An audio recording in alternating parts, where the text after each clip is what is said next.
Today we'll be watching the Fat Electrician's most recent video. Yeah, I've watched Fat Electrician before. I think he's a really good historian. I love hearing his history facts. Um, so yeah,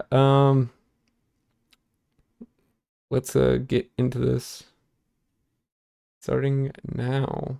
I don't cover non-Americans very often, but when I do, you know it's something absolutely crazy. That is true. He does not tend to focus on foreign people. He has. Uh, I'm trying to think. Oh yeah, he focused on. I believe he focused on the Finnish guy who like kind of overdosed on on the pills and had a wild couple of weeks. So yeah, I think so. Yeah, he's definitely covered these kinds of guys before, just not very frequently. He tends to focus on American history, war history especially. Also, watching this on YouTube, so I tried to put an ad blocker or two in to see if that would do anything, and so far, I mean, it didn't load with an ad, so hopefully, but if it does, just know that that's a thing. Nazi-occupied France made his way over to Great Britain, where he was trained by the British SOE, also known as the Ministry of Ungentlemanly Warfare. After completing his training, he Hmm. was then parachuted back into Nazi-occupied France, where he was tasked with training French resistance fighters in how to be saboteurs and carrying out guerrilla warfare, as well as Okay. carrying out massive sabotage missions himself before being captured by the Nazis, tortured, sentenced to death, and somehow escaping before he would get rescued and then jump back into France and do it all over again. And we're going to get into Huh. it. Interesting. A word from our sponsor. Delete me. Why'd you give me a shotgun? It kicks too hard. So yeah, I'm going to play the ad. So, occupied France, 1939. You get Dunkirk evacuation. Um, so yeah, so this is French slash British history. Oh yeah, I think he also did one on a Spanish guy who duped the Nazis into believing he was sympathetic to them. That's another one that's not American. What are you talking about? Nothing. Just keep firing it a lot. Preferably in slow motion. Hey, did it jiggle? Did what jiggle? When you fell from heaven. What? Here's the deal, super simple, straightforward business model. You give them money, they turn around and make sure the data brokers on the internet aren't selling your Right. personal information. What does that even mean? Okay, here's the entire internet and every free service on the planet inside of a nutshell. Okay, there's a saying, if you're not paying for the product, you are the product. Yep. What that means is pretty much anything on the internet that you use, that's a service, whether that be Google, Facebook, Instagram, Snapchat, all of it. Okay, it's all an app. So one of two things is happening. They're either going to feed you ads, and that's how that company makes money, since And then the ads also track your search history, yada yada, so that they make sure that those ads and sponsors and so on are the most likely to get your attention, get clicks, and therefore circular thing. The more revenue they generate, the more the company, the advertiser generates, the more they can run ads, the more they can pay Google, the more ads get shown, the more money they make. It's a circular thing. So even though like this isn't like Google's directly profiting off of the success of the ads, the success of the ads is encouraging more advertisement and therefore more money in Google's pockets. their service is free, or they're going to collect your personal information, then turn around and sell it to data brokers on Yep. the internet, and then they're going to turn around and sell it to whoever buys it. And next thing you know, you're getting Right. 17,000 robocalls every single day. And that's where Delete Me comes in. True. Look through all the major data brokers and find the ones that are selling your personal information and submit opt-out requests on your behalf, and then they are legally obligated to comply. And then they'll continue Uh-huh. to monitor these data brokers, and if they get your information again, Delete Me will submit an opt-out request again. Basically, you're paying Delete Me to get rid of all the downsides of all of the free stuff on the internet, which I Right. think is absolutely worth it. If you want to check them out, I'll have a link in the discount code comment down below. Let's get back to the video. Yeah, go check it out. All right, our story begins in Paris, France in 1923 when Robert Rochefoucauld was born. He is one of 10 children. And unlike pretty much every other world, Keep in mind that was like the norm for the time. Just because there were 10 children born, like it's not like they were with modern medicine. So just because there were 10 children born, it's very likely that multiple children would die in infancy or childhood, early childhood at that. Um, so yeah, you kind of had to have multiple kids like that.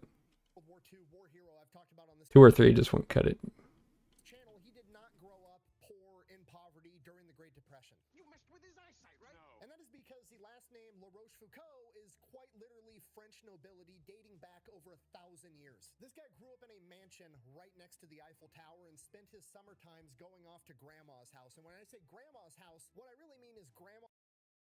Okay, yeah, this family certainly was not poor. Castle that had 30 bedrooms. Haha. Great question. He took the family's private luxury train.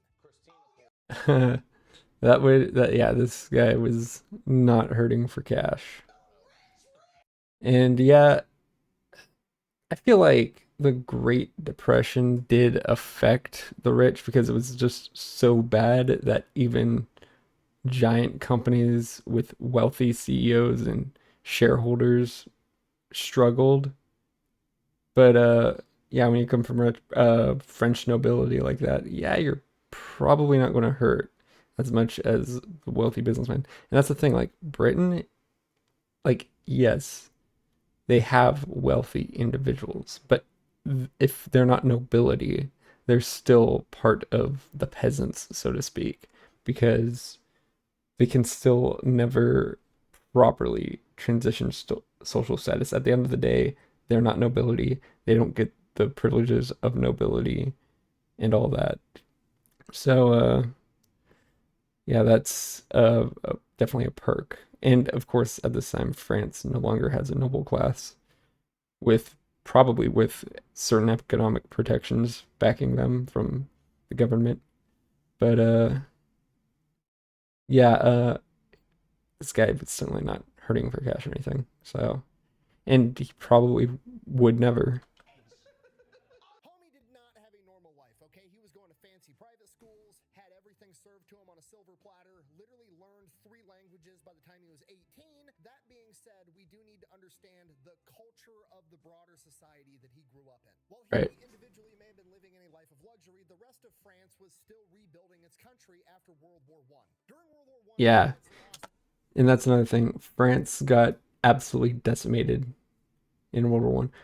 France was like the home front. Like Germany, because Germany pushed very far, very quickly, but due to that quick push, they got tired very quickly as well.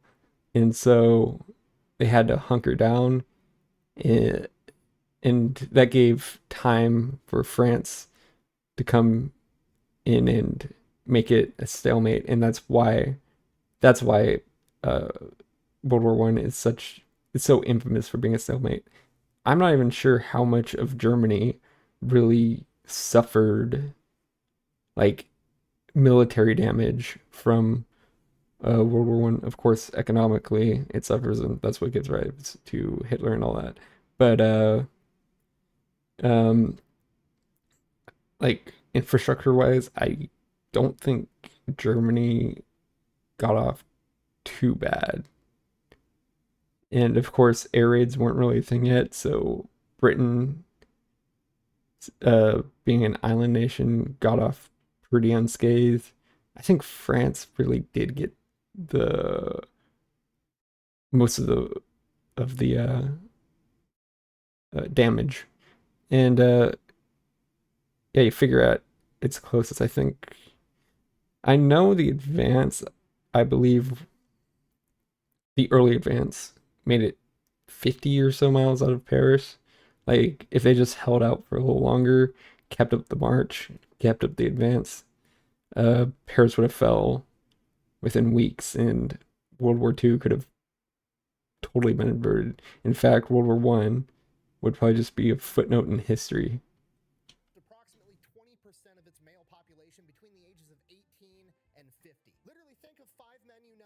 imagine if one of them died and then extrapolate that out through the entire country you live in. This obviously has enormous ramifications for the entire country and culture and leads to quite a bit of animosity towards Germany. Because Right. in the Rochefoucauld household, they were not allowed to have any products that were made in Germany, and despite the fact that he had learned 3 languages, he was not allowed to learn German because, as his mother said, he was not allowed to practice such an indelicate tongue. I wonder if that goes for the other Germanic languages like Dutch. I mean, English, probably not. So, there's a little bit of hypocrisy there because now English, of course, doesn't sound much like the other Germanic languages. So it's not going. So even if she is referring to German by its raw sound, English doesn't sound like German, if that makes sense. It has its vowel structures and all completely different. Some sounds don't even exist in English that exist in German. On top of that, his father served in World War I and was injured and had to use a cane for the rest of his life. Right. So there was a lot of animosity towards Germany in the That's another thing, the absolute devastation to the troops, to the even to the citizens in World War One. And of course the citizens didn't have it. I don't think the citizens really had it as bad because it was largely a stalemate. So the civilian suffering was a lot more localized than in World War II, where you had a lot of advancement in either direction, depending on the period. It was also much more. It was also much more global in scale. Um, the colonies in World War One obviously got involved to some degree, but I don't think to the degree as World War Two.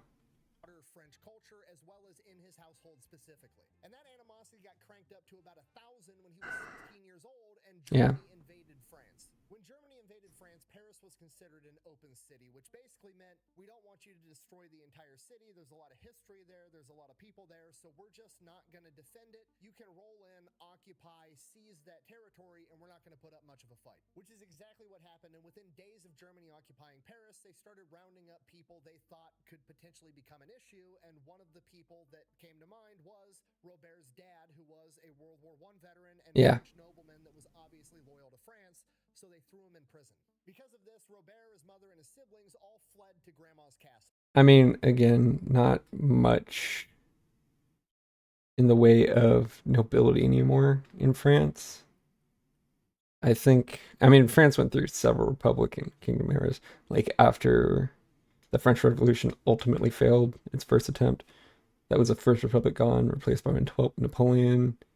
At some point, uh, then they returned the monarchy, I believe, and battled through several republics up till present day. But yeah. While there, he began listening to the radio where Charles de Gaulle was speaking. Charles de Gaulle was a general in the French military that, after France fell, fled to the UK, and he was basically declared Charles de Gaulle will be the next French, I'd say, president, because I think he was basically a dictator. He had like a lifelong term and all that, to my understanding. So yeah, not a particularly good guy.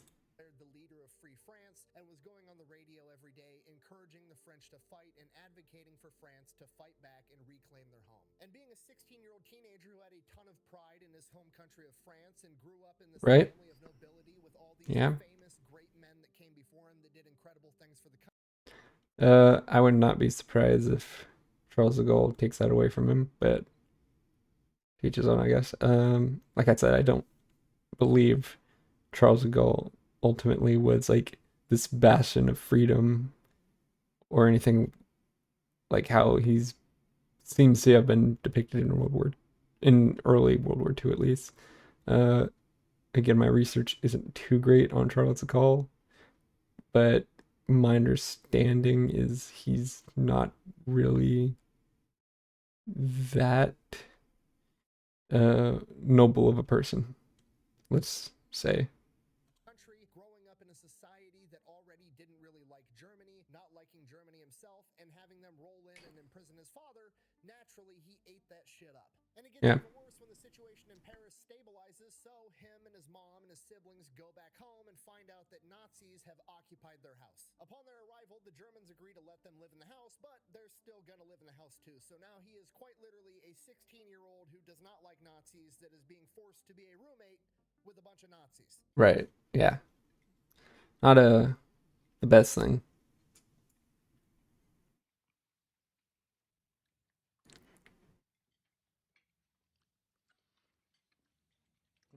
From the ages of 16 to 19, he is living at home. To be fair, in that movie, there's a twist to the Nazis guy. Not here to spoil it for anyone who hasn't seen it, but yeah, there's a twist to go. You could go watch the movie. Finishing up high school, starting to go to college, and he is being a roommate with the Nazis the entire time. Right. He absolutely hates it. His mother has to get him to control his temper multiple times. Now, during this 3-year time period, Fair enough. militarily going on in France. I mean, there's Nazi soldiers. You know, fair enough to have a loose temper around Nazis.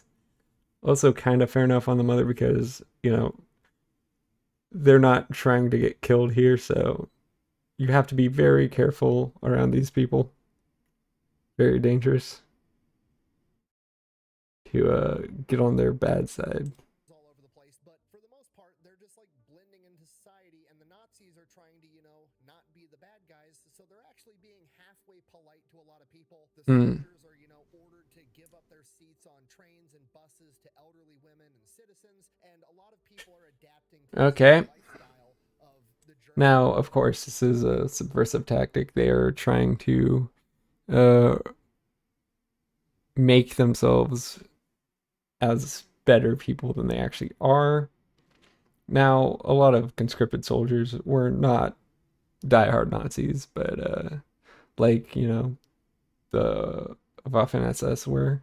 But yeah, definitely going to conflate just regular German soldiers with Nazis and all that. And yeah, they are definitely trying to make themselves look better. This probably also wouldn't help future relations between France and Germany, so that's another thing to consider. Germans are just occupying us. But Robert never adapts. He's a rebellious teenager. He keeps listening to Charles de Gaulle on the radio, and he feels a deep dishonor. He feels like he's letting down his country and his Right. family legacy because all of the family members that came before him all went off and they fought for France, and he's a 16, 17, 18, 19-year-old kid that can't do anything about it because nobody else is fighting. And then one day, the mailman that delivers mail. Also, he's at least until 17 or 18 too young to do anything about it. He has to wait and for that to happen. But unlike American kids during World War One or World War Two, he had a little more time on his hands. Again, France was occupied in 39, whereas the US didn't get involved until early 42. Because it's like, yeah, 1941 Pearl Harbor happened, but it was December, and so the U.S. realistically wouldn't have been ready until probably wasn't ready until 1942. Now that's not to say they may have had skirmishes in late December, especially trying to get Japanese occupiers out of the U.S. territory, at least the U.S. territory close enough to Pearl Harbor. Like I know some like Hawaiian outposts were taken by the Japanese, and those would have to be taken back pretty soon. Like I said, maybe before the new year, but the new year wouldn't be when a lot of this was starting to marinate into the conflict we know it as. To Gestapo headquarters, comes to the Rochefoucauld household and says, "Hey, I've delivered the mail to this police department, and they got a letter. I steamed it open so I could read it to see who they're going to arrest next. And Robert Rochefoucauld has been reported as being a communist sympathizer, and they're going to come arrest him. Now, that's not true, but doesn't really matter. The Gestapo thinks it is, and they're going to come arrest him. So, at the age of 19, he has to flee. So, he gets 2 fake IDs with 2 different names and then alternates which ID he's giving every time he has to show his papers. That way, it makes it harder for him to track. He makes his way all the way to Spain, where he links up with the Very smart. Yeah, that is a very smart tactic, because it's like, wait, which ID here? Now, of course, 2 IDs, once they figure out, oh, he's just swapping 2 IDs, becomes a lot easier to track. It's like, okay, so Robert is going under Charles here, and then Guillaume here, and then back to Charles right here. Maybe Guillaume a couple more times before going back to Charles, you know? So it's not a foolproof thing, but if they're somewhat slow with it, there's going to be some confusion with 2 IDs, because they're going to be like, which one's which? We need to go and transition between them, all that. Distance, and he tells them that he's actually a French Canadian, and he's trying to make his way back to Great Britain so he can keep fighting against the Nazis. Which is brilliant, because remember, he's trilingual. He speaks French, English, and Spanish, and he's going to explain his accent to anybody that wonders. So they buy Right. the story. He gets linked up with 2 downed British pilots, and they end up smuggling them back into Great Britain. And he's hoping that once he gets there, he's going to be able to link up with Charles de Gaulle and help fight for France. Okay, yeah. Once he makes his way to Great Britain, he is interrogated by British intelligence pretty rigorously, which is standard procedure, making sure he's not a spy or Right. Yeah, you definitely want to make sure these guys are the guys they say they are, because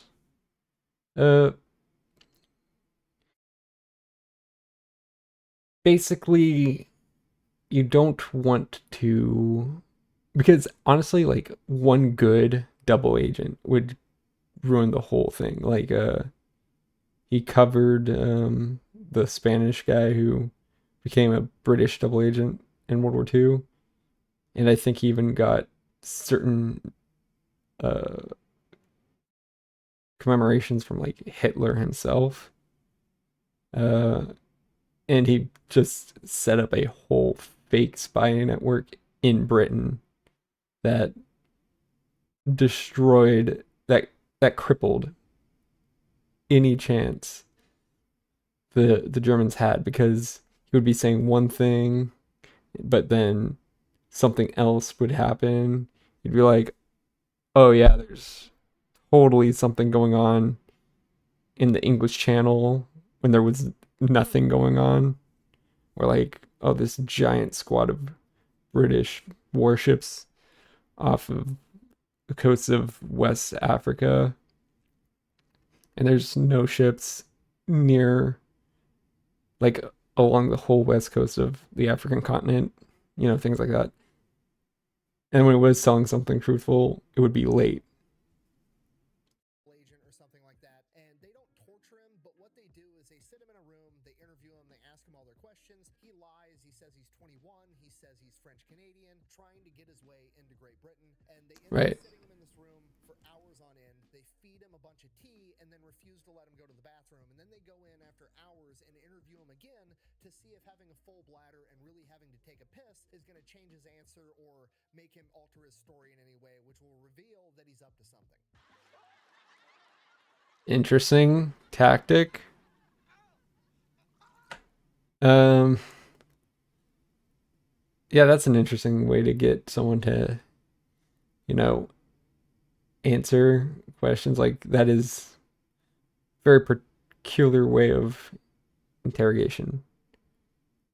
At which point, he basically just comes clean, tells the whole truth. He's 19, his name's Robert Rochefoucauld, and one of the interviewers recognizes his name as French nobility. At which point, nepotism kicks in. They're like, oh, French nobility is not going to be a spy. Cool. We're going to send in a guy that'll talk to you if you really want to go fight the Germans. And they...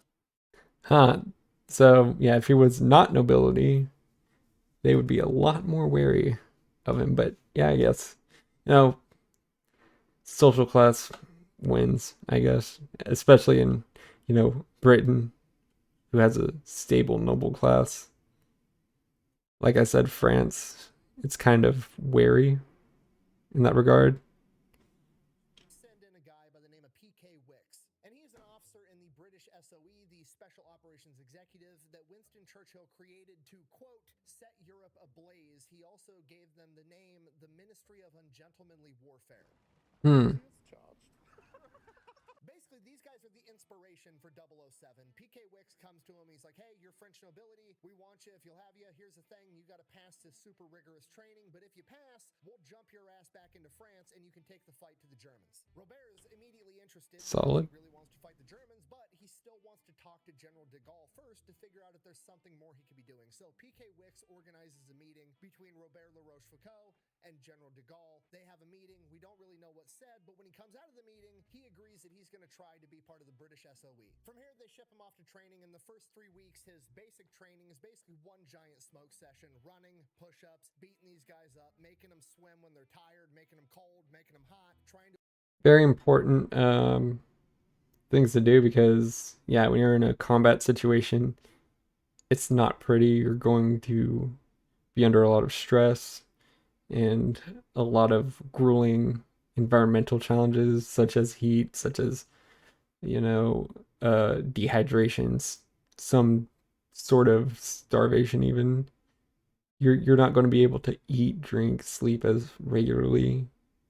So, and this is why these kinds of drills are so important, because you don't want soldiers who are unprepared for the stresses of war. weed out all the weak people. Robert makes it through. After that, potential SOE operatives are sorted into 3 different categories. You've got your general spies, your communication experts, and your saboteurs, your demolition men. What makes me a good demo man? If I were a bad demo man, I wouldn't be sitting here discussing it with you now, would I? From here, he learns everything about sabotage. He not only learns how to make bombs, but more importantly, how to utilize those. EF2, yeah, I haven't played that. Actually, I've dabbled in it. I'm not too impressed by it, but yeah, it's not my thing, I guess. Bombs to be most effective. He learns where to put them on a bridge to destabilize the entire structure. If he's going to take out a factory, he learns how to identify the most important components of the factory to take that factory out of commission for as long as possible. He learns that you shouldn't just attack power lines, you should attack the transformers that feed them, because that's what's going to take longer to replace. He learns... Yeah, like simple wire, easy enough, but a whole thing with a lot of components, that's going to be a lot more difficult. Now, something as a relatively simple and routine as a transformer, maybe not, because I imagine it haven't, like, the if you're going to replace the transformer, I'd imagine you'd get whole transformers pretty, like, if not already pre-assembled with the parts shipped together. So I don't know about that, but I'm not an electrician or anything. He is, but I'd assume that's what would happen.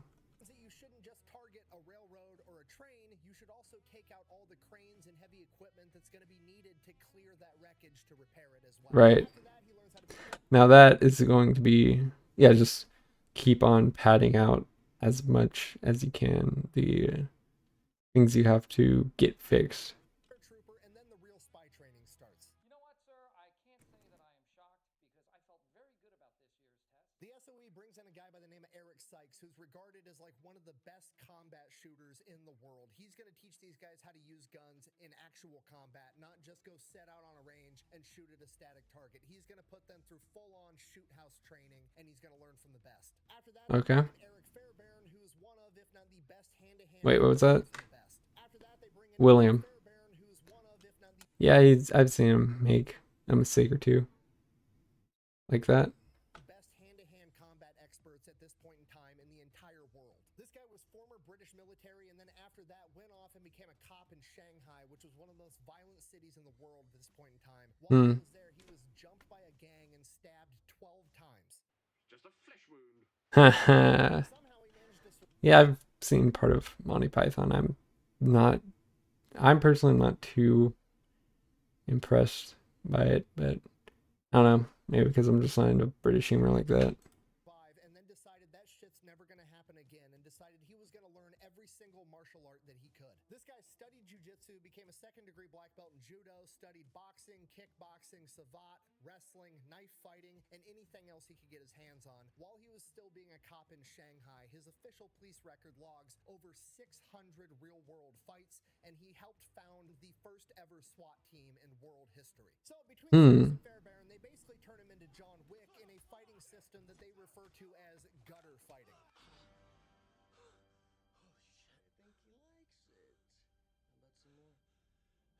From here, he has his final test, and the final test is they are going to yeet him out the back of a plane in a parachute with no map, no compass, no equipment, somewhere in the A little UK. itch And he there. has to make his way all the way back to SOE headquarters without being captured by the police. And they have notified the police that they need to track his ass down. Now, luckily, Okay. they're in Paris, so he has a teammate that's going to be able to help him out. Unfortunately, his teammate breaks his ankle as soon as he jumps out of the plane. So Robert is like, fuck Not it, good. goes, steals a military truck, drives it back, picks up his teammate, and drives them straight back to SOE headquarters, and he's back the next day by like lunch, breaking the course record by a ridiculous amount of time. At which point the chain of command is like, that was super, super illegal, but also the exact kind of ungentlemanly shit we're looking for.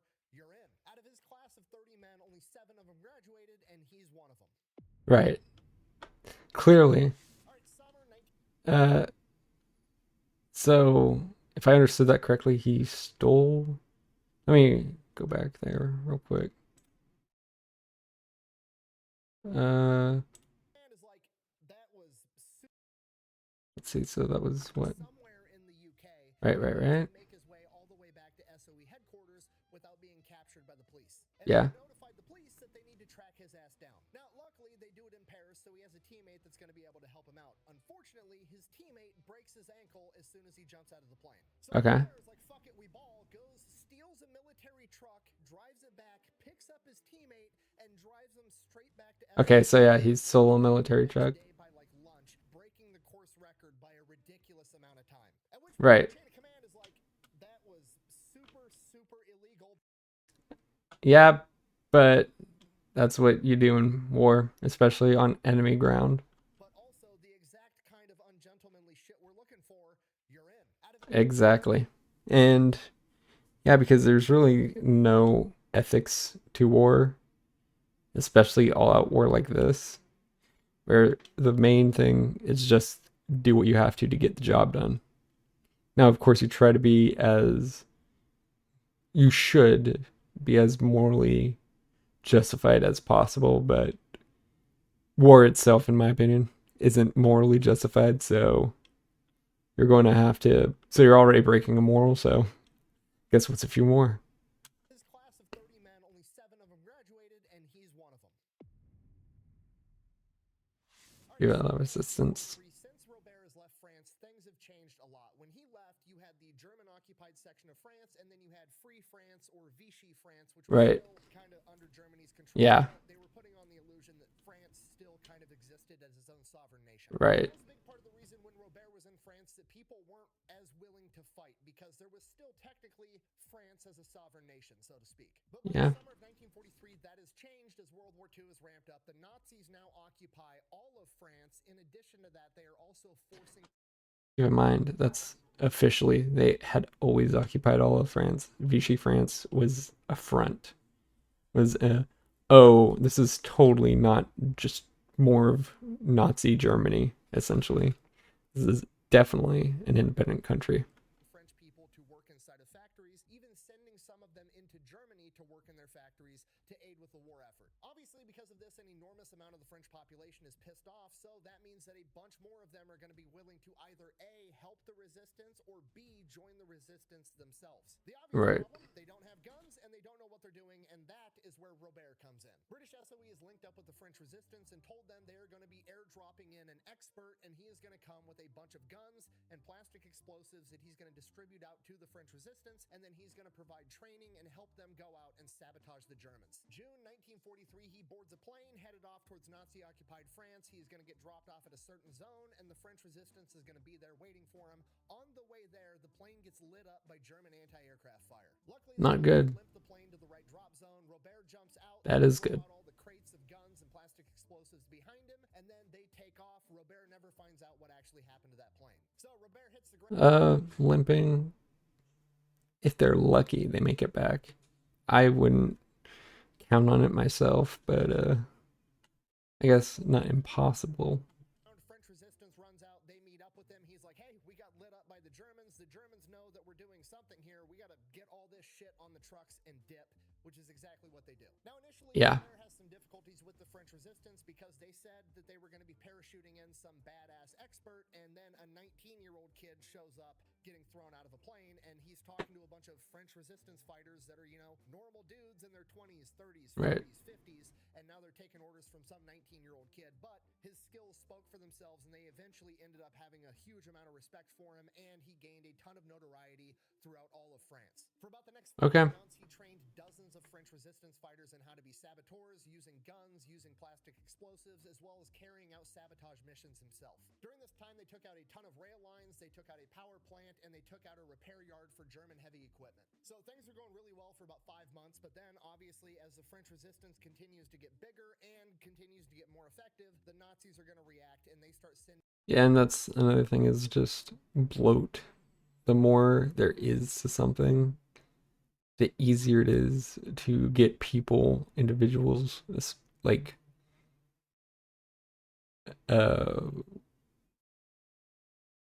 not punished, but like outed. And if there is a rival that can take advantage of that, they are going to do that.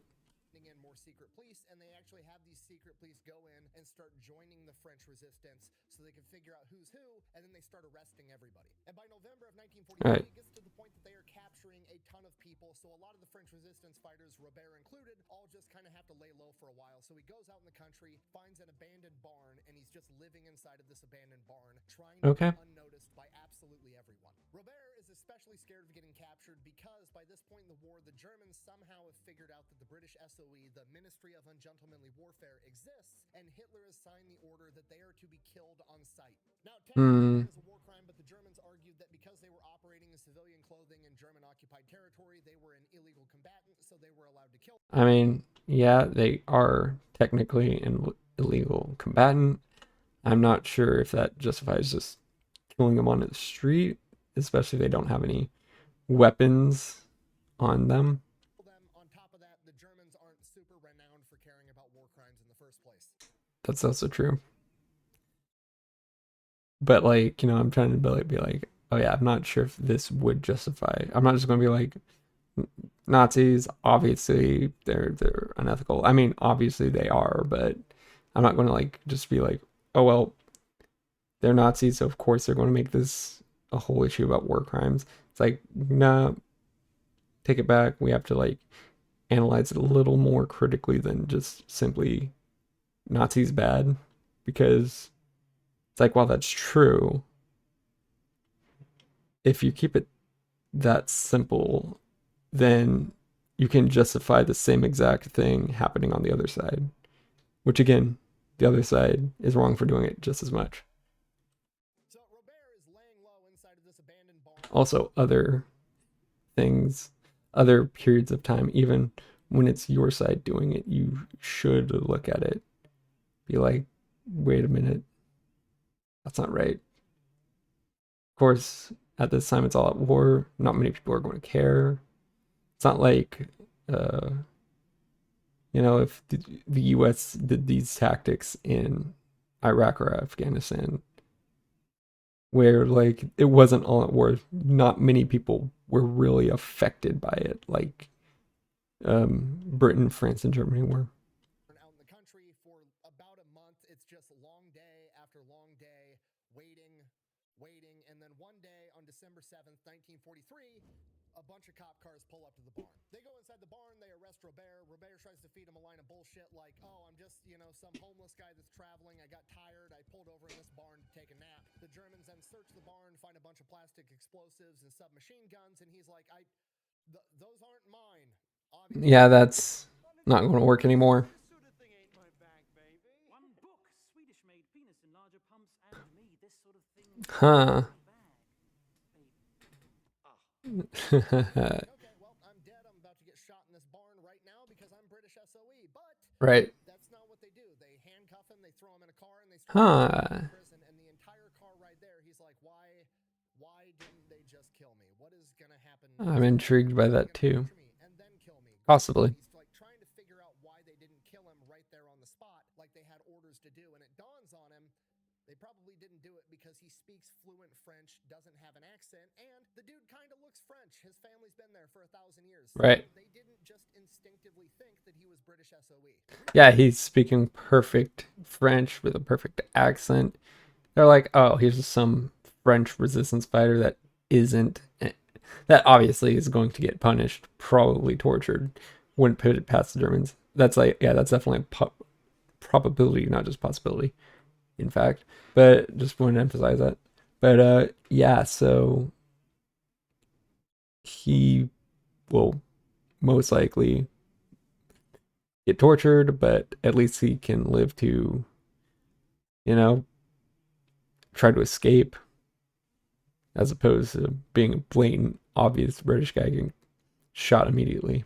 Realizing this, when he gets to the prison for the first and only time during his operational career, he actually gives the Germans his real name because La Rochefoucauld, super French name that's well known, and then that's going to add to, oh, he's just French resistance, he's not British SOE. So Right, that's going to, again, another thing to help him. at least he won't get executed immediately. From here, he gets thrown in solitary confinement for a couple of days. Obviously, they're trying to soften him up before they interrogate him, but he's already been in solitary confinement for like the past month inside of a barn, so it doesn't really affect him. Yeah.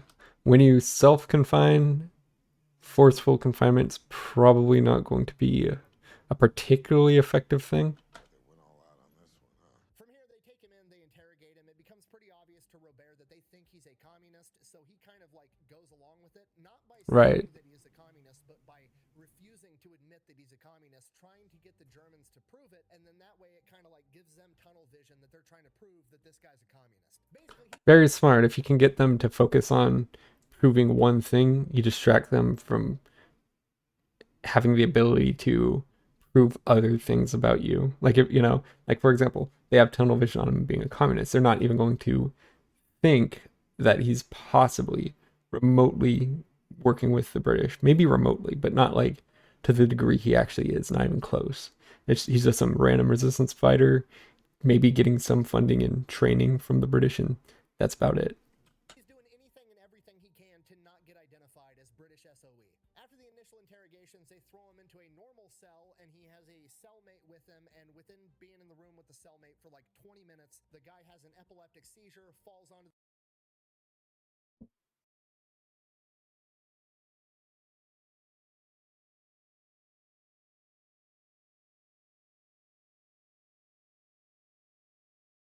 Give me a second. Okay, I think I'm good. Let's move on. the ground. Two guards rush in. They start freaking out. They don't know what to do. Robert's just kind of sitting on the bed watching this whole thing go down. The Right. two guards are helping the guy having the seizure. The door is wide open. Okay. It's like, huh. They end up taking the guy to the infirmary. Robert Right, huh. Could totally leave right now. never sees him again. From here, they start interrogating Robert every day for multiple hours a day. And when I say interrogating, I mean torturing. Now, we don't know Huh. I figured he would have taken that opportunity to be like, okay, I'm out. exactly what Robert himself was subjected to, but we do know the methods that were being used in this prison at this time period. Those included waterboarding, getting beaten with bats, having your testicles shocked, having these soldiers cut open and being forced to walk on salt, the Ooh. pulling out of fingernails, and there's even a couple accounts of prisoners being forced or strapped down over a toilet that was full of starving rats. And this goes on for months. Robert never says shit, or at least never says anything true or that's actually helpful to the Nazis. He keeps Okay. getting back on his training. He keeps getting angry at the torture. He's yelling at the guy. He's just making it not fun. You know what I mean? I've never tortured Right. anybody. Don't really want to. But I can imagine if you've tortured 100 people and they're all, you know, begging you to stop and crying and being sad, and you've got one guy that's yelling at you being a dick, it probably makes it a little bit less fun. Right. Those relics from the Fran's garage sale? You know, I don't even think you want to be tortured.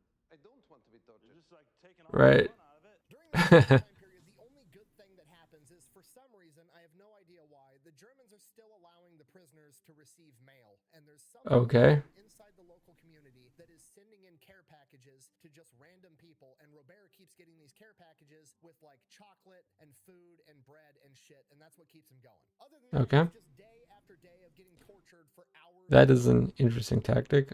Let the prisoners have pretty decent freedom. Yeah, the Germans were known for doing certain things like that. Was the castle, the Austrian castle, Itter, I think it was something like that, and yeah, it was basically a glorified prison for French uh upperclassmen. But yeah, other than that, For months, December, January, February.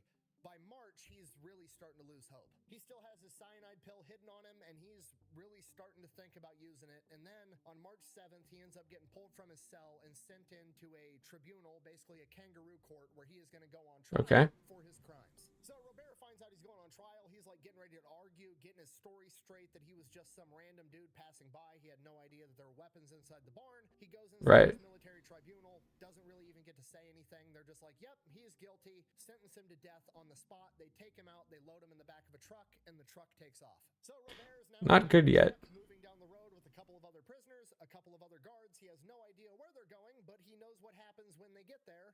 They're gonna kill him. Right. The Germans never figured out that he was SOE. They have no idea that he's been trained to, I don't know, kill people with his bare hands or any number of other things. So they decided Okay. that he was just some other French guy that they tortured for 4 months and is Keep in mind,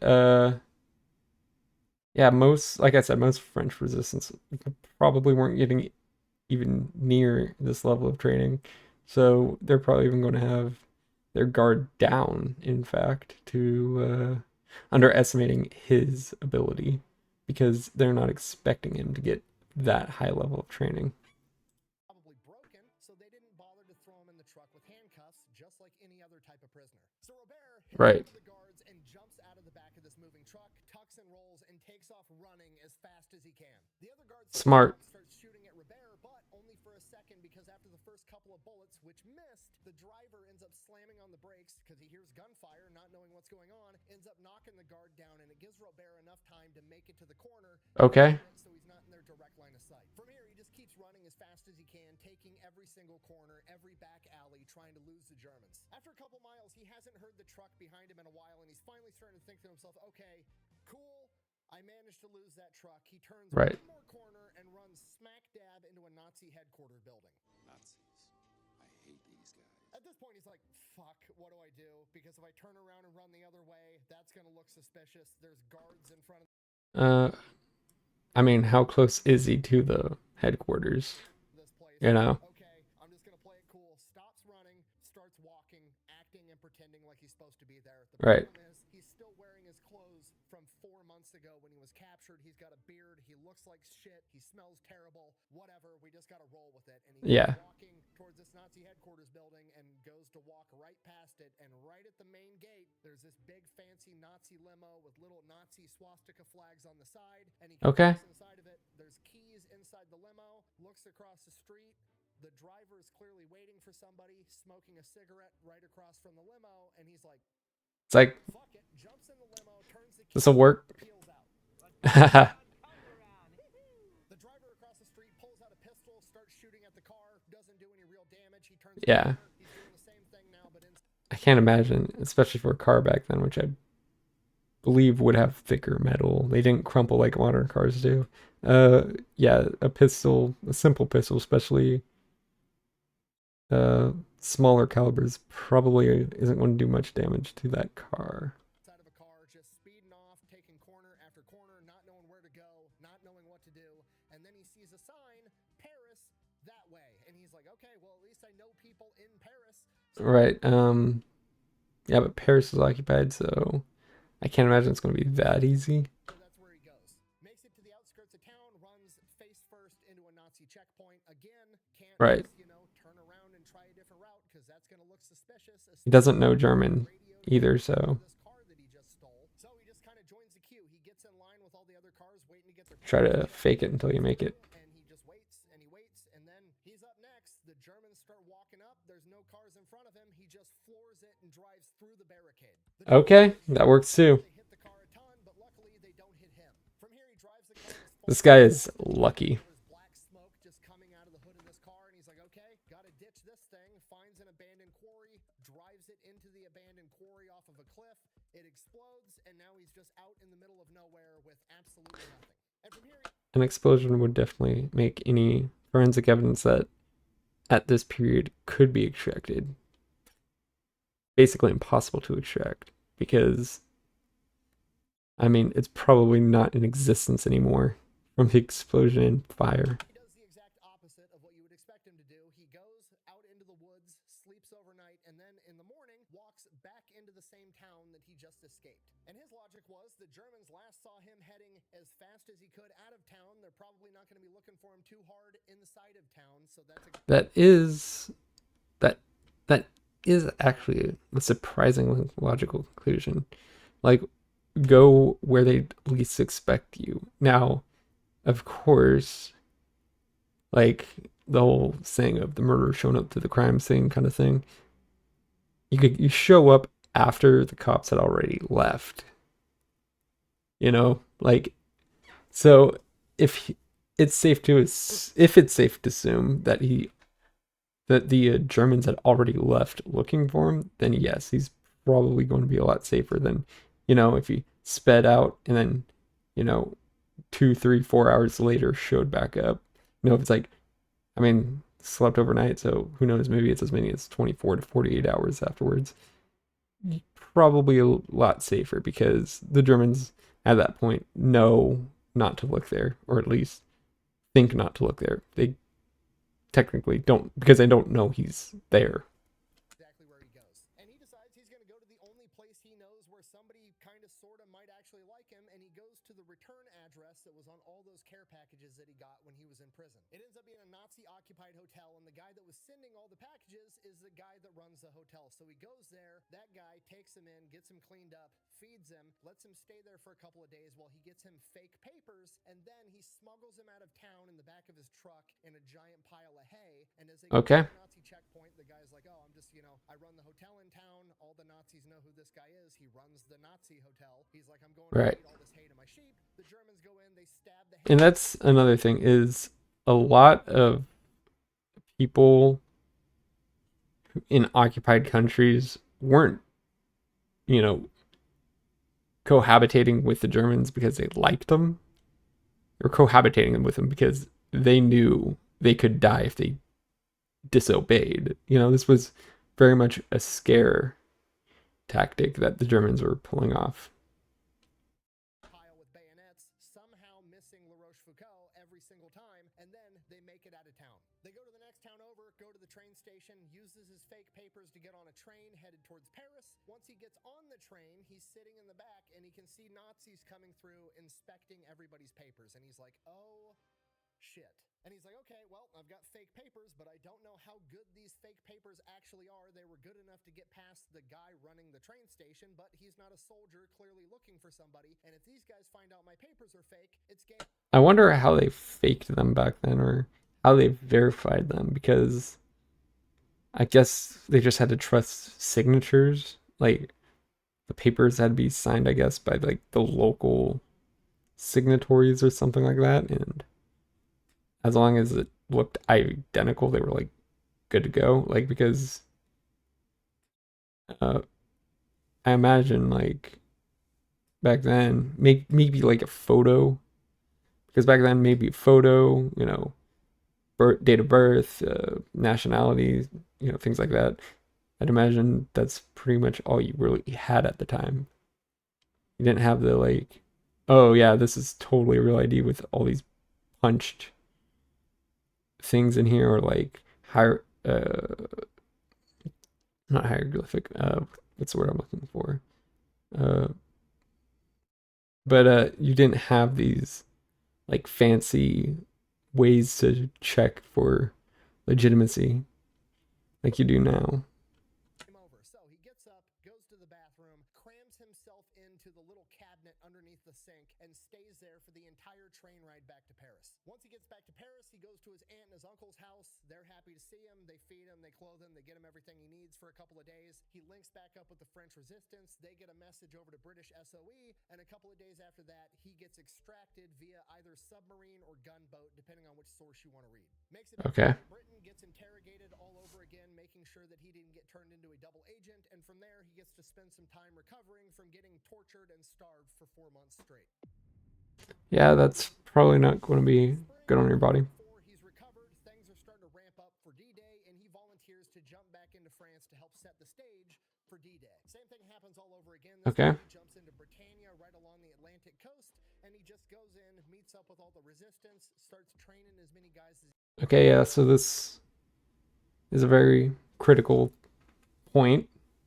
D-Day, better send plenty of regular paratroopers, army paratroopers in. Of course, a lot of army and marines are going to storm the actual beaches, naval support, all that.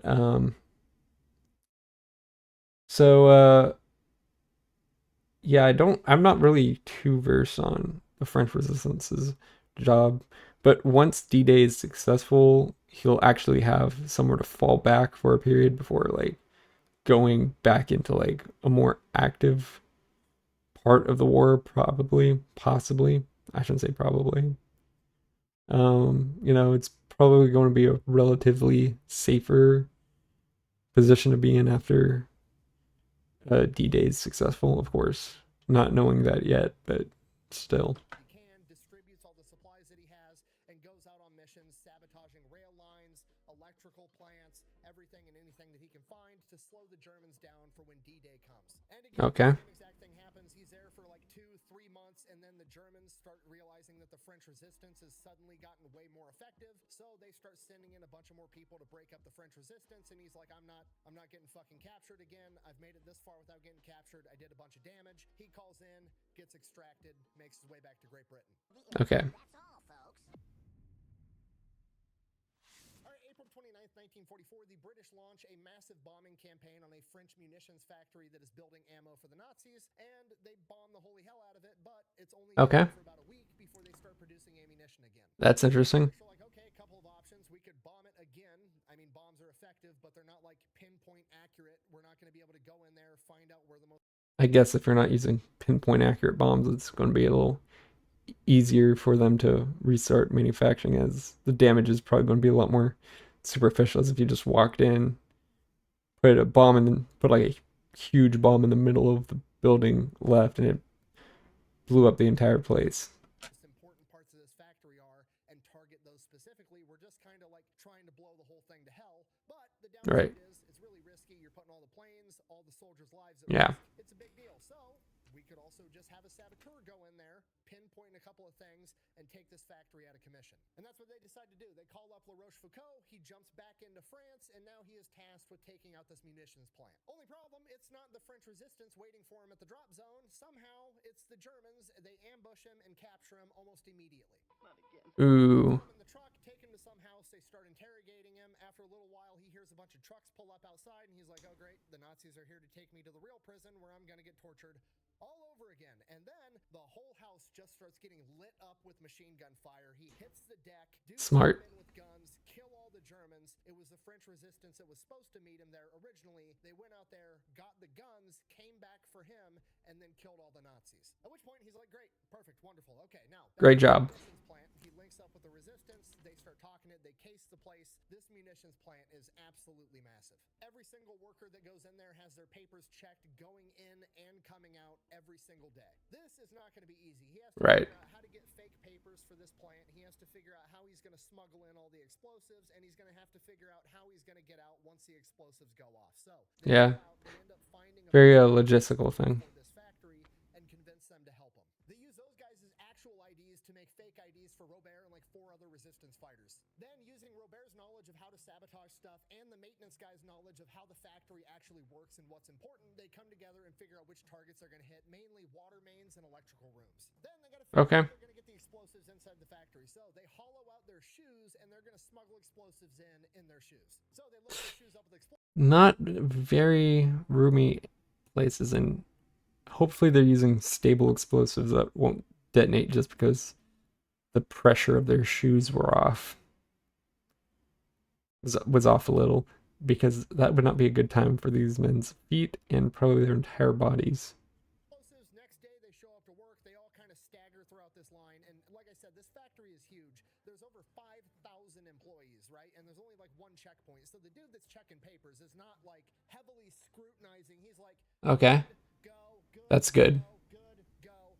It's not real in depth. Robert didn't realize that. He gets to walk right through. They get inside. They actually go to work. They work a full shift. At some point during the day, they go to the bathroom, hollow out their shoes, get all the explosives out of it, and then go stash it somewhere inside the place. And then Okay. they're going to come back and do it all over again. After that, they finish working their shift, quit. Okay, so yeah, I was wondering. It's like these, because I'm like thinking of they're putting the explosives in their shoes. These must be very potent explosives, but it sounds like this is going to be like a thing going on throughout the period of time. Also, this is more risky because it's like if like some legitimate maintenance worker something finds these explosives and reports them, it's like now you're also going to get a lot more scrutiny letting these people in. It's going to be a much higher alert workplace. They all go home. They go back to the hideout. They have a big party because the plan is working. But Robert is like, okay, these guys aren't checking us that heavily, and I want to hurry this shit up and blow up this munition plant. Right. Every day we're making more ammo. You know, we need to stop that. That's the whole point of the mission. So he needs to figure out how to get more explosives in every single day because at this rate, it's going to take forever. Right. Because the only thing you're really allowed to bring into this factory is your lunch. So we need to figure out how to get more plastic explosives inside of our lunch boxes. It's literally the Okay. Johnny Cash song where he steals a Cadillac one piece at a time and it didn't cost him a dime, except now Robert is smuggling in plastic explosives to blow up the entire factory. So yeah, um the best way to do this obviously would be just not to have lunch. I'm not sure if that would raise alarm. Like, why aren't you guys eating? Like, why do you bring a lunchbox in, lunch pail, whatever you want to call it, in and not eat from it? But I mean, they that's probably what they have to do just to get the right amount of explosives in, the most expedient amount. What he does is he goes down to the grocery store, buys a baguette, a loaf of bread, cuts the end off, gets a spoon, hollows out the entire Okay. loaf of bread, and just ass packs this baguette full of C4. Go back to work the next day, got Hmm. some papers, looks in the lunchbox. Oh shit, he's got a baguette. This is France. That's normal. Go ahead and go right in. Okay. Another guy's also bringing a fucking loaf of C4. After 7 days, they smuggle in 40 pounds of C4. Ooh. After that, we're ready to blow up this plant. So here's Right. the plan. Everybody's gonna That's go to work as a good robots. amount. We're gonna bring even more C4, and then at the end of the day, factory closes at 7 o'clock. At 6:30, Robert's gonna slip away. He's gonna go out to the fuel warehouse, and he's gonna rig up the fuel warehouse to explode with a massive chunk of C4, and it's gonna be on a 1-hour time delay. Then Robert's Okay. gonna hide till 7 o'clock when everybody else, including the other 4 resistance guys, are all gonna leave, and Robert's gonna run around the factory. He's got 30 minutes to place all the rest of his charges. He's gonna blow up the water main, the main power lines, and all the railroads coming in and out of the factory. The 4 resistance guys that already left are gonna grab their bikes and Robert's bike, and they're gonna pedal around the backside of the factory and wait by the 18-foot high wall on the outside with a rope. Then after Okay. he places his charges, he's gonna jump out of a window, run across the courtyard at the wall, yell over to him. They're gonna throw the rope over. He's gonna scale the wall, and they're gonna pedal off on bikes, which is exactly what happens. They make it about 4 blocks away from the factory before Right. a massive chain of explosions, and then they make it back to the safe house, have a humongous party, and get completely shit-faced. From here, Robert radios over to Not sure if that's a good thing, because when you're drunk, there are a lot of stupid things that you can do or that can happen that risk certain consequences. British SOE, says mission successful. They radio back a single word: congratulations. That munitions factory was then out of commission for 15 days straight, and it's unclear how effective they were after they did start manufacturing more stuff at the location. It was only out of commission for Okay. 2 weeks. I don't know why you're making such a big deal about it. Like, that's a huge deal. I mean, at this stage of the war, there's a lot of movement, so yeah, I could see how that's a big deal. You know, like At this stage, you know, you got a good advancement going on in France. The Germans are going to attempt the Battle of the Bulge in a last-ditch effort to take back the lost territory. That's going to happen very quickly, and it is going to be suppressed very quickly. So yeah, at this stage, things are starting to really pick up momentum. Okay, first of all, when you're playing Who's Got More Bullets with America and your factory goes down for 2 weeks straight, it's a fucking problem, okay? Right. Second of all, a British Lancaster bombing formation only managed to put this factory out of commission for 7 days, and Robert Le Rochefoucauld went in there with a loaf of bread and did twice as much damage, okay? Yeah. That's gangster as fuck. Sorry, anyways, from here, Robert's just pretty much waiting to get extracted. He needs to get the orders of when and where to meet for his extraction, so he's hanging out at the safe house for a couple of days. The orders finally come down. Hey, tomorrow night we need you to meet us in this next town over at this location. So he spends the next day memorizing the exact route he's going to take, and he's going to ride his bike there at night in pitch darkness. So he wants to memorize the route so he knows every little curve of the road so he can ride there in the dark.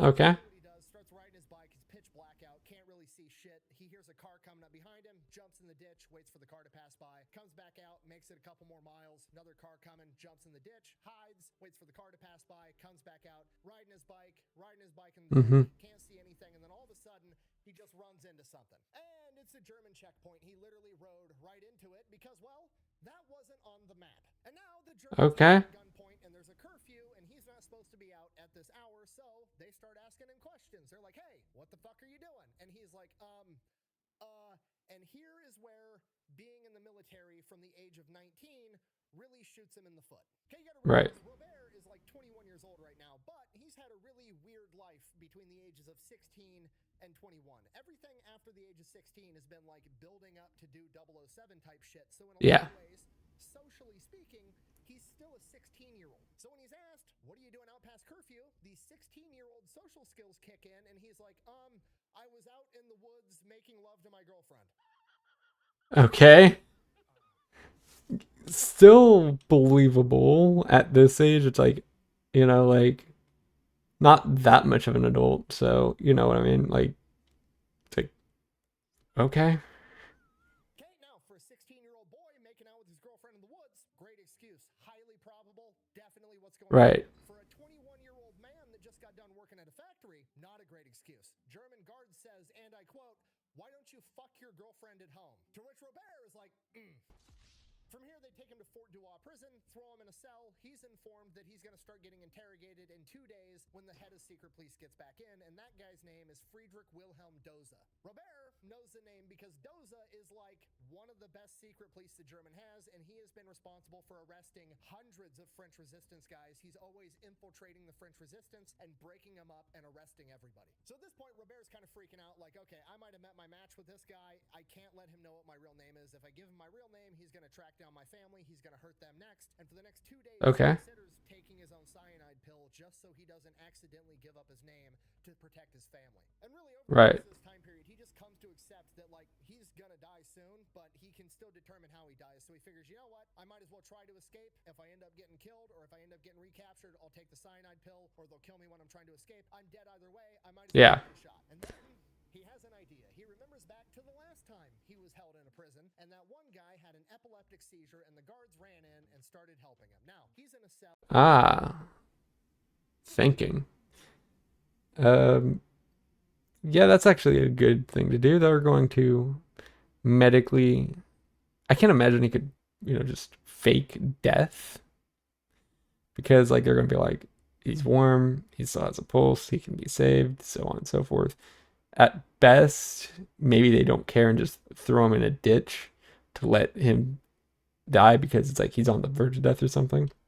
By himself. So he hangs around, he waits till the guard is walking by, and then he has an epileptic seizure. The guard unlocks the door, runs in to help, and then Robert grabs him, throws him on the ground, snaps his neck, and kills him. And here Okay. it's kind of like, I just killed a guy. You should find yourself a safe. Yeah, he hasn't directly killed anyone yet. Like, this is the first time he has. House or a relative close by. Lay low for a while because you're probably wanted for murder. And then he kind of like snaps out of it, like, okay, gotta move fast, looks for the keys to get off of like the block that he's on. He has keys to his cell, but he doesn't have keys to get out of the section of the prison that he's in, and neither does the guard. So he's like, shit, what do I do now? So he decides that guard's roughly the same size as me, so he strips the guard down and puts on the Nazi uniform. So now Okay. he dressed like a Nazi, but he also has a pistol. So things are looking Better. Okay, how do I get Certainly better. cell block? And there's, you know, just a bunch of cells, and then there's like the room that the guards are always going into. So he's like, maybe the keys are in there. So he walks in his Nazi uniform over to the guards lounge or whatever you want to call it, opens the Okay. door. There's two guards in there sleeping. So he kind of starts shuffling around looking for keys to get off this cell block. The guards wake up, shoots both the guards, finds the keys, gets off the cell block, walks out the front door of the prison, and goes back to the safe house, does not get caught. From here, he goes Okay. to the safe house for like 3 days straight. The Nazis know what he looks like. They have like a hand drawing of his face. They've got wanted posters all over town. They are looking for this guy. There's no way Ooh. he's gonna be able to get out of this safe house and get to like the next safe house to the next safe house to get to where he can get extracted. Right. The Nazis are looking at every single checkpoint. They are gonna catch him. After about 3 to 4 days of hanging out at the safe house, waiting for everything to cool down, it's not cooling down. Nobody can come up with a plan on how to smuggle his ass out of here. And then the owner of the safe house is like, I mean, I do have one idea. My sister's a nun, and she's a little bit husky. So I mean that is an option. Okay. Could you make me a woman? Okay, hard with a freshly shaven face is now walking down the streets of France in a nun outfit, literally waving at Nazis as he walks by, and nobody suspects a thing. He makes it all the way to the next safe house, goes up, knocks on the door. A woman answers the door. He knows he's looking for a guy. I don't know his name. Mike, Rob, whatever. So, in a female voice, still trying to, you know, put up the impression that he's a nun, not knowing if this woman's to be trusted or not, he asks if, you know, oh, is Mike here? And she's like, yeah, I'll go get him. Mike comes to the door, and Mike is like, sees this nun in front of him, and he's like immediately like upset and distraught, and he's like, oh no, sister, are you going to tell me that he passed away or he was captured? Thinking, because he's been waiting Rochefoucauld for 4 days. He was supposed to be here 4 days ago, so he's thinking in his head, this nun is coming to inform him that his friend that he's been waiting for has passed away or whatever. At which point, Robert, using his man voice, is like, bro, I'm right here. Can I help you, man? Oh, sorry I'm late. After all those scotches, I had to piss like a racehorse. He goes inside the safe house, tells him the story. The woman that answered the door is actually this guy's wife, tells her the story. They all have a good laugh. From here on out, he's hanging out at this safe house. Right. Okay.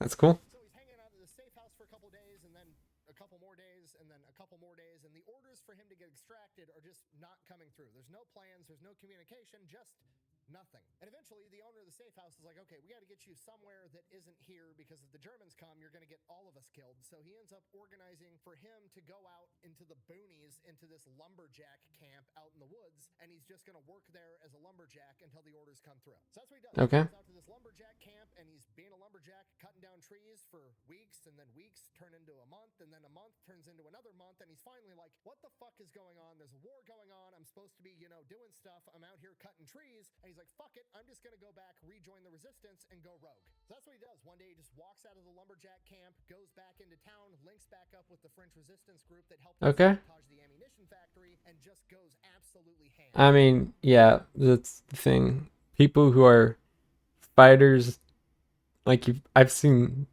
Fat Electrician's videos before.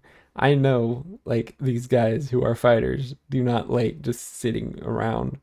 Like, they will go through certain extremes to make sure they go see the action. They will vehemently break orders, just be like, no, I'm going out, I'm going to see the action, something like that, you know?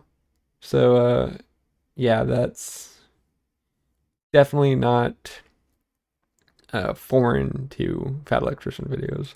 Now, we don't have great documentation on what exactly he was doing, but it's pretty safe to assume he was going out, training more resistance guys, and then leading missions to sabotage stuff that he thought would piss off the Nazis. And like I said, while we don't know exactly what he specifically was up to, we do know that in his general area around this general time period, there was over 100 Nazi rail lines that got sabotaged. We do have one specific story that he took the time to write about, though, during this time period. He was working with the French resistance, and they were setting up an ambush for some German soldiers, and during this ambush, there was some type of building that they were in, either like an abandoned factory or a factory, whatever it was. He says he walks Okay. into a room, he opens the door, and as he opens the door into this room, it's just a room with a desk in the middle, and straight across from his door was another door. And at the same moment that he walked through his door, a Nazi soldier walked through the other door straight across from him. He immediately Ooh. draws his pistol, starts firing at the German. The German draws his pistol, starts firing at him. They both mag dump each other, and both of them miss with every fucking shot. Okay. Robert and the Nazi are just looking at each other with empty pistols like, I'm not sure what to do with my hands. like, what is the protocol here? Do I hurry up and try to reload faster than him and then shoot him and hopefully I hit him this time even though Right, I right. hit the last 7 bullets, or do we just have a fist fight to the death? What's the plan? So Robert Okay. and this Nazi are both just kind of looking at each other, probably for like a split second, but I bet it felt like forever. Right. Both just like, and they both at the same time turn around and go out the door they came in and shut the door behind him. Never saw the guy again. So, That's like some comedy movie level of like, just we're going to go, leave, not do anything, you know? Uh, so yeah, that is definitely a funny thing that I would not expect. I'd expect one of those guys to do something other than just like, well, I don't know what to do now, you know? You think, okay, he's not firing, he's not firing. I guess like because you turn your back, you're obviously going to get shot kind of thing, but I assume they're like, well, we're in this tough position. Neither of us are going to get out here alive if we both don't just leave. So we don't know who it's going to be. I'm not trusting my reloading ability. You're not trusting yours. We're just out. he goes rogue for a couple of months, has a bunch of missions, presumably does a bunch of stuff, trains a bunch of people, whatever, and then the entire landscape of the French resistance changes. Now, when Okay. we talk about the French resistance, a lot of people just assume that it's all the same thing. Like there's just one organization, one big entity that is the French resistance. Right. Or the resistance. And it's a resistance. There's no centralized command structure. I mean, I guess you could make that assumption with like, oh well, Britain's going in to help the French resistance and help them kind of organize and act as like a rebel organization kind of thing. But at the end of the day, resistance fighters are resistance fighters. There's always going to be people acting outside any formal capacity that exists and as a separate entity itself. Not how it worked at all. There was a bunch of different factions of French resistance, Right. and they were all doing different things, and some of them did not like each other and would work against each other. It was kind of a crapshoot. So you had factions of resistance that were loyal to what France used to be. They're Right. essentially loyal to General de Gaulle. They're loyal to Free France. They want things to go back to how they were before the Germans showed up. You also have factions that are communist that want France to get taken Yeah. over by communists. And that's another thing is there's a lot of ideologies going around. There's Republican and there's like Democratic / Republican people being like, oh, we want the Republic or a democracy. And then you have communists being like, we want communism. And yeah, then you'll get people who are more sympathetic towards the Nazis. But yeah, it's definitely going to be an interesting little cabal here. become a communist nation, and then you have other factions that are like comprised of almost exclusively Jewish people or whatever. So Right. all these different factions with different motives, and they're not always working together. Well, by this point in time, D-Day has happened. Allied forces are here. They're liberating France, and because of this, Yeah. General de Gaulle comes back, and he basically puts an end to all the resistance that is loyal to him. They're like, okay, we don't need the French resistance anymore. If you want to fight for France, you can quit being part of the resistance, and you can just come join the Free French Army, and you can be directly underneath me. And because obviously La Rochefoucauld is loyal to General de Gaulle, that's exactly what he does. So La Rochefoucauld Okay. joins the French Army, and the French Army is like, okay, we've got this Right. guy that's basically Yeah, that is definitely yeah, so yeah, Charles de Gaulle comes in, takes over. He's certainly going to uh be interested. So yeah. Bond. He's been doing 007 shit for years. We should probably just give him some orders and or put him in charge of some people and get him into the action, right? Obvious thing to do. So naturally, that's what they don't do because the military is going to military, and they decide that they're going to send him to officer school in the middle of World War II. So they pull him out, Okay. send him to officer training. So Yeah, hey, impractical. most of his time, he's 21 years He already knows what he's doing, so yeah, it's going to be very impractical for him. old. He's showing up to these officer training classes, getting taught by people that know less about what's going on than he does. They're less capable than he is, but he's, learning from them. So he's basically just shows up, jumps through all the hoops, graduates at the top of his class, and then he goes and joins the French army. And he gets assigned to a commando unit because, well, at least that makes sense. Yeah. Now, by this point in the war, Germany is pretty much pulled out of France. The Allies are there. They're retaking France. But there's a couple of locations where they left a bunch of soldiers behind and they were going to try to hold them, mainly submarine bases on the Atlantic coast. The one that we're going to be talking about today is right outside of Bordeaux. These German submarine bases were basically impenetrable. They had bunkers, pillboxes, casemates, hundreds of thousands of mines around them, and then the concrete was so thick they were basically immune to Allied bombing. And Germany Okay. wanted to keep them running as long as possible because they wanted the U-boats out in the Atlantic harassing Allied shipping, which is going to hamper the entire war effort and make it harder for the Allies to push into Germany. So Robert and the commando unit that he's in have been tasked with taking out this massive sub-base right outside of Bordeaux. And this is called Operation Venerable, and it happens on April 14th, 1945. Now, like I said, these submarine bases are basically impervious to Allied bombings, or at least conventional Allied bombings. So the Allied forces decided they were going to use a different type of bomb. Napalm, jungle jelly, sweet, sticky fire. If we can Wait, napalm in World War II?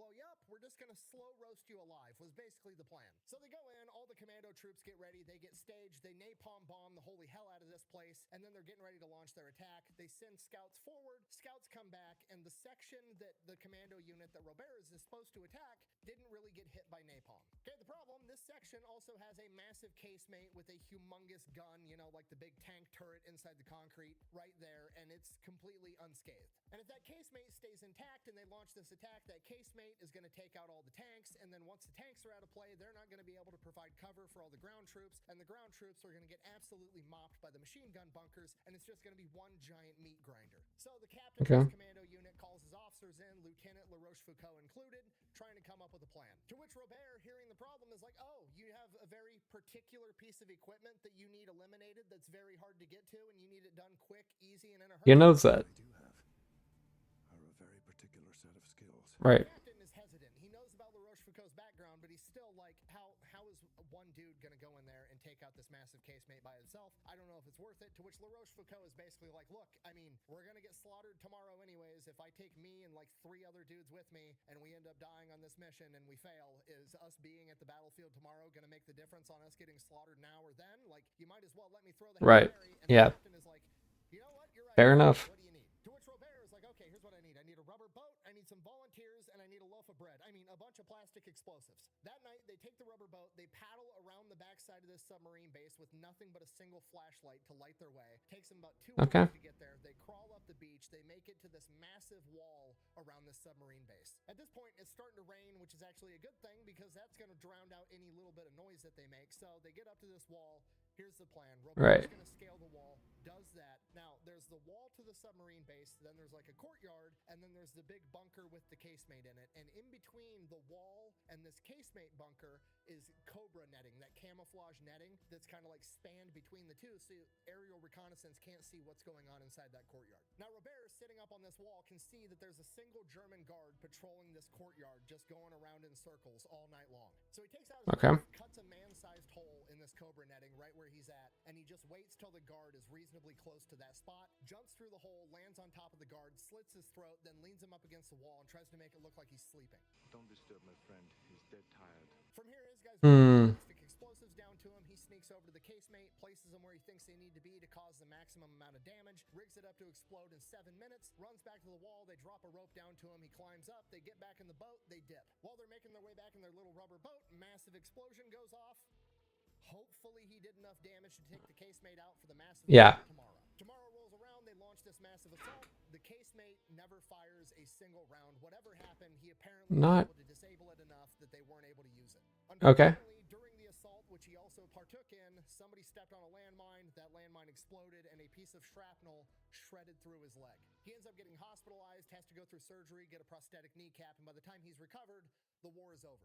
Ooh. He was awarded the French Croix de Guerre as well as the Legion of Honor. Those are equivalent to like the Bronze Star with V device and the Medal of Honor. And then from the British, he was awarded the Distinguished Service Medal and the Distinguished Conduct Medal, which is equivalent to like the American Silver Star and the Distinguished Service Cross. Okay. The Distinguished Service Cross is second only to the Medal of Honor. So a bunch of high-ranking awards. Right. From here, he basically gets to live happily ever after, gets married, has 4 kids, becomes a mayor of his town for 30 years, and he even picks back up his family's noble title and becomes Count Robert de la Rochefoucauld. They didn't come out and say he's a pimp, but I know a pimp when I see one.